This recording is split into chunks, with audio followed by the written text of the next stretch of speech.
Horror Stories by Forest Secrets.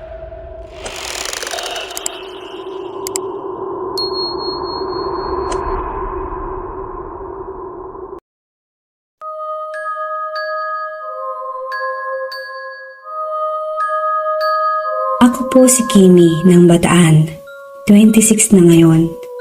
Pero ang kwento kong ito ay nangyari taong 2004 sa mismong pista ng baryo namin.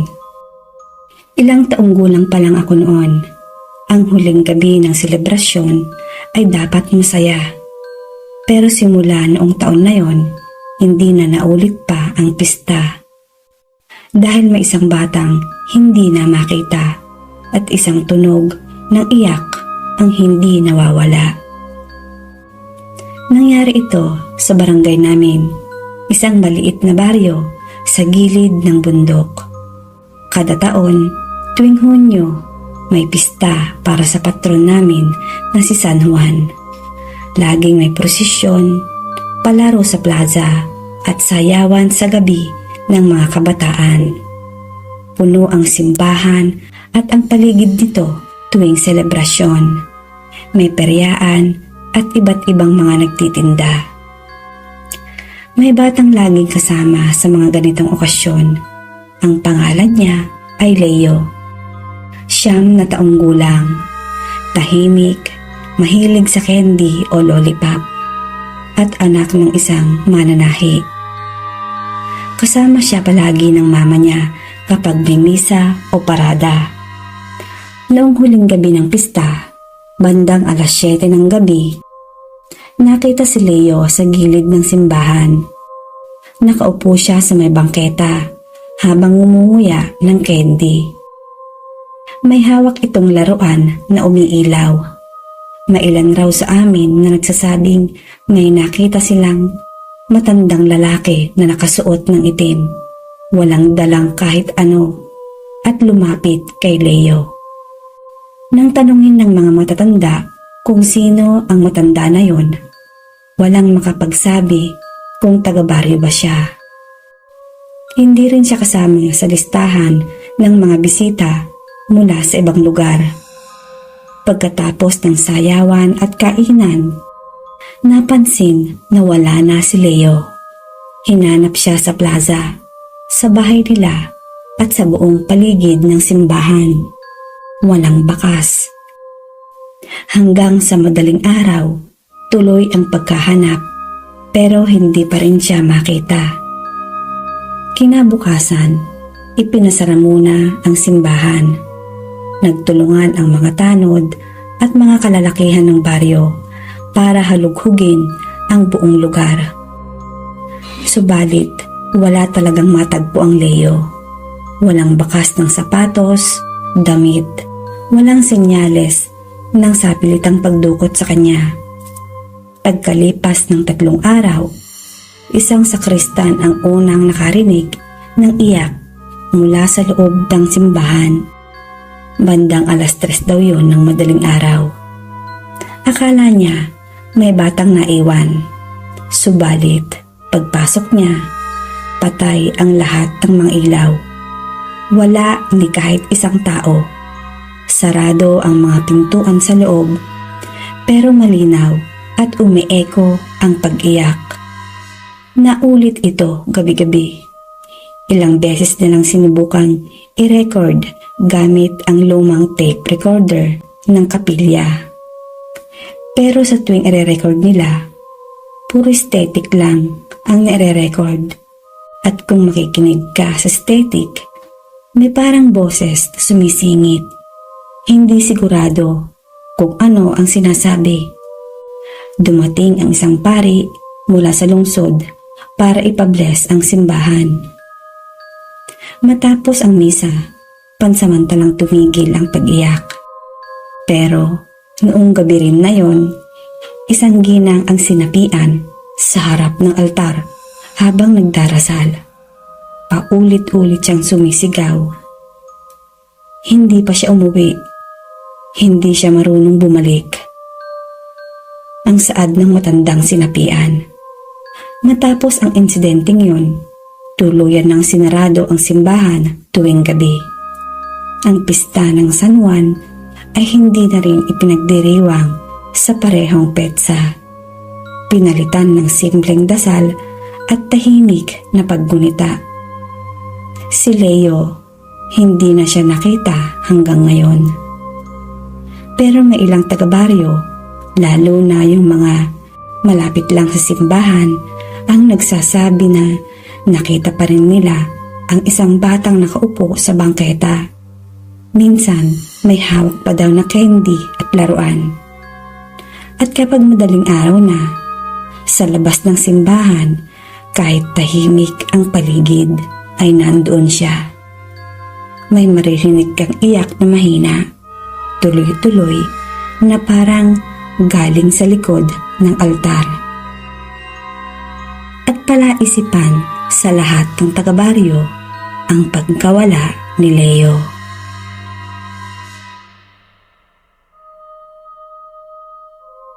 Ako po si Miko. Share ko lang po yung experience ko nung namatay ang lola ko. Hindi naman talaga ako naniniwalang susunod talaga yung kaluluwa ng patay bago mo ito dalawin. Pero nag-iba talaga nung ako na mismo ang naka-experience nito. Yung lola ko po, nung nabubuhay pa, mag-isa siyang nakatira sa bahay niya. Kaya minsan, doon talaga ako natutulog sa bahay niya para may kasama siya. Lagi niyang bilin sa akin na wag ko raw bubuksan ang pintuan sa gabi pag may kumakatok.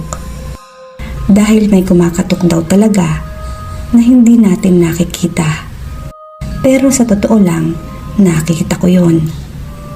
Bukas po kasi ang sixth sense ko. Mga nasa 6 PM na nang mangyari yon. Makahoy kasi sa lugar nila lola. Kaya mga ganoong oras ay talagang madilim na. Nakahiga ako sa duyan. Dala ng pagod, nakaidlip ako ng bahagya. Alam kong nagising ako dahil parang may dumuduyan sa akin at kinakantahan ako. Nakamulat ako noon. Kitang-kita ko yung itim na figura ng lalaki. Malaki ang katawan, matangkad at nanlilisik ang mata nito. Gustong-gusto kong gumalaw, kaso ay hindi ko magawa. Palapit siya ng palapit sa akin, hanggang sa sinakal niya ako at hindi na ako makahinga. Mabuti na lang nalaglag yung isang paa ko sa duyan at doon na ako tuluyang nakagalaw. Pawisan ako noon. Kahit hindi gaanong mainit, ay parang nahihirapan akong huminga. Nung namatay ang lola ko, kasama ko si mama at yung kaibigan ni mama na nanguha ng damit ni lola para daw sa pasabay. Yung isasama sa kanya pag ililibing na. Mga 2 araw bago ilibing nun si lola. Etong kaibigan ni mama, niloloko ako. Nakunin ko na yung paborito niyang damit at isama ko na daw para hindi niya ako sundan. Tinawanan ko lang siya dahil nga hindi naman ako naniniwala. Isa pa, kabilin-bilinan ng mga matatandang bumibisita sa burol ni lola na huwag daw isama yung mga koleksyon niya ng cellphone at baka tumawag sa amin. Kaya hindi ko na sinama yung cellphone ni lola. Dumating na yung araw ng libing. Nag-iiyakan ng lahat nung nasa sementeryo na kami. Nagsalita ng kaunti si kuya at si mama bago ihatid sa huling hantungan si lola. Doon pa lang sa sementeryo, masama na talaga ang pakiramdam ko. Mabigat ang katawan ko at masakit din ang ulo ko. Kaya hindi na ako pinasama doon sa part kung saan ilalagak at iiwan ang bangkay ni lola. Pagkatapos nun, umuwi na kami. Doon mismo sa pinagburulan sa kanya, nagbigay ng pagkain sa mga nakiramay at nakilibing. Nakihalubilo pa nga ako sa mga bisita. mga 3:00 ng tanghali, ay umuwi na ako ng diretso sa bahay namin dahil hindi ko na talaga kaya. Parang nasusuka na ako na ewan. Nagpaalam na ako, kaya biniro pa ako ng mga kaibigan ni Mama na baka sumama daw sa akin si Lola. Kaya masama daw ang pakiramdam ko. Magpagpag daw muna ako. Kaso ay hindi ako nakinig. Umuwi ako at naligo at nagpahinga na rin. Bandang 5:00 nang makauwi sila Mama. Nilalagnat na ako noon. Maliwanag pa pero nakahiga na ako. Nilalamig ang buong katawan ko. Ang sabi ko ay baka pagod lang. Hanggang sa 6 p.m. na, may narinig akong tumawag sa labas ng bahay. Malinaw na boses ni Lola ko yun. Hanggang ngayon, tandang-tanda ko pa rin ang boses niya. Pag tinatawag niya yung pangalan ng mama ko. Tinawag ko si Mama na nasa kusina. Ang sabi ko, "Ma, may bisita ka ata. Tinatawag yung pangalan mo sa labas. 3 beses tumawag." Pero pagsilip ni Mama mula sa kwarto ko ay walang tao. Lumabas siya, subalit walang tao. Tinanong niya ako kung anong boses. Ang sabi ko, boses babae, mukhang matanda, baka kailangan ka. Doon na nagtayuan yung balahibo ko. Kasi nga, ng mga oras na yon ay nag-sink in sa akin na boses ng lola ko yon. Masakit kasi ang katawan ko, kaya parang wala sa isip ko kung kaninong boses o sino yon. Pati si mama ko at ang mga pinsan ko ay nagkatinginan na sila. Doon ko na-realize na sana pinadala ko yung panty na hinahanap niya at nagpagpag na ako bago sana umuwi.